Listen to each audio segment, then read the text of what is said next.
Hola chicos, bienvenidos a este nuevo video tutorial. En este caso vamos a hablar de operaciones vectoriales con fuerzas. Para poder calcular la magnitud de una fuerza, primero tenemos que calcular su componente horizontal, para lo cual usamos esta fórmula. También tenemos que calcular su componente vertical, usamos esta fórmula. Y luego calcularíamos entonces la magnitud de esta fuerza con la siguiente fórmula. Y en caso de que necesitemos o queramos calcular la dirección de esta fuerza resultante, recordando que se expresa como vector, entonces lo haríamos de la siguiente forma.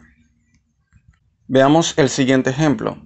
Tenemos los 6 vectores que aparecen acá en el dibujo, cada uno con una dirección y una fuerza distintos. Vamos a calcular entonces la magnitud de la fuerza resultante de estas 6 fuerzas, de estos 6 vectores que alan en direcciones distintas. Empezamos primero con estos dos que se encuentran en el primer cuadrante. Acá podemos ver el ángulo de inclinación, es decir, la dirección de cada uno de estos vectores que expresan una fuerza. Entonces podemos calcular la componente horizontal del primer vector, sería de la siguiente manera. Calculamos entonces la componente vertical de este vector. Luego calculamos la componente horizontal del vector número 2 y la componente vertical del vector número 2. Vamos entonces con los dos siguientes vectores que se encuentran en el segundo cuadrante. Serían estos dos que se encuentran por acá. Lo primero que tenemos que hacer es calcular su ángulo de inclinación partiendo siempre del eje X del lado positivo. Lo hacemos entonces de la siguiente manera. Luego nos quedaría calcular la componente horizontal del tercer vector, luego la componente vertical de este tercer vector, la componente horizontal del cuarto vector y la componente vertical del cuarto vector. Vamos con el vector número 5 que se encuentra en este caso en el tercer cuadrante. Lo primero que haríamos es calcular su ángulo de inclinación de nuevo partiendo siempre del eje X del lado positivo. Calculamos su ángulo, luego calculamos su componente horizontal y luego su componente vertical. Y por último vamos con el sexto vector que se encuentra en el cuarto cuadrante.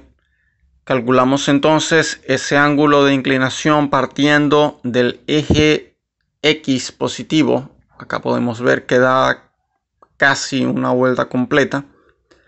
Luego calculamos la componente horizontal y luego la componente vertical.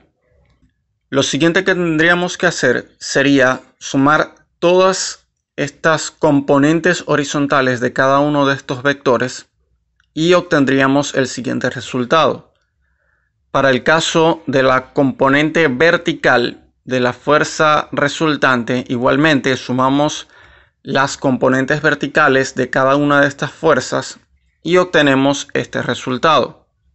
Lo siguiente sería entonces calcular la magnitud de la fuerza resultante, como lo vimos en la fórmula al principio. Lo hacemos y obtenemos que es 5,741 kilopondios. Ahora para el caso en el que vamos a calcular la dirección de esta fuerza resultante, lo hacemos con la fórmula que vimos al principio.